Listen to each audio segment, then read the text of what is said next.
یکم ستمبر 1965 operation grand سلام جاری تھا۔ پاکستان کی بری فوج کے پیش قدمی تیزی سے جاری تھی۔ جھم کی فتح اب کچھ دیر کی بات تھی، لیکن ہمیشہ آگے بڑھ کر کردار ادا کرنے والے پاک فضائیہ کے سربراہ ایئر مارشل نور نے خود محاذ جنگ پر جا کر معائنہ کرنے کا فیصلہ کیا۔ اپنی بری افواج کی خبر خیری کے لیے نور خان پاک آرمی کے ایک چھوٹے طیارے میں سوار ہو کر محاذ جنگ کا فضائی جائزہ لینے پہنچ گئے۔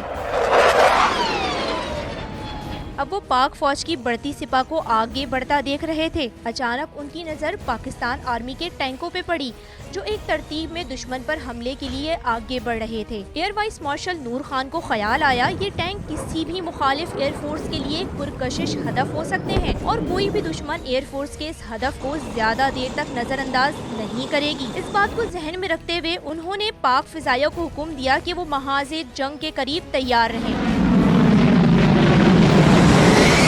دوسری جانب بھارتی افواج صرف 6 گھنٹے کی لڑائی کے بعد حوصلہ ہار چکی تھی۔ شکست یقینی نظر آنے پر ان کا افسر فضائی مدد کے لیے وائرلیس پر چلا رہا تھا کہ جلدی سے وسکی کی بوتل بھیجو۔ یہ وسکی کی بوتل ایک خفیہ پیغام تھا۔ یہ خفیہ پیغام پاک فوج کے دستوں نے بھی سنا اور پیغام سنتے ہی پاک فضائیہ کو بھیج دیا گیا۔ کیا تھا یہ پیغام اور اس سے دشمن کیا کرنا چاہتا تھا؟ اسی دوران پاک فضائیہ کو اپنے سربراہ ایئر مارشل نور خان کا پیغام موصول ہوا، جس پر فوری ہی 2 F-86 سیبر محاذ کی جانب روانہ ہوئے۔ پاک فوج کی قدم تیزی سے آگے بڑھ رہے تھے، لیکن بھارتی فوج کی طلب کردہ وسکی کی بوتل آ چکی تھی، جو حقیقت میں بھارتی فضائیہ کے 4 لڑاکا اور 2 بمبار طیارے تھے۔ ابھی دشمن کے 4 لڑاکا ویمپائر طیارے حملے کے لیے اٹھے ہی تھے کہ پاک فضائیہ کے شاہین آن ہی آن دشمن پر جھپٹ پڑے۔ قوم کی پکار پر لبیک کہتے ہوئے اسکواڈرن لیڈر سرفراز احمد رفیقی اور فلائٹ لیفٹیننٹ امتیاز بھٹی دشمن کی فضائی قوتوں پر قہر بن کے ٹوٹے۔ دونوں نے پلک جھپکتے ہی دشمن کے 4 ویمپائر لڑاکا طیاروں کا صفایا کر دیا، جبکہ کینسرا بمبار اپنے محافظوں کو گرتا دیکھ کر پاکستانی آرمی پر جھپٹنا بھول کر فرار ہو گیا۔ ایسی تندی، ایسی تیزی کے پاک فوج کے sector operational commander general Akhtar Malik بھی یہ کہنے پر مجبور ہو گئے کہ پاک فضائیہ کی مدد جس طرح ہمیں یہاں ملی، یقین ہو گیا کہ اب ہم بے فکری سے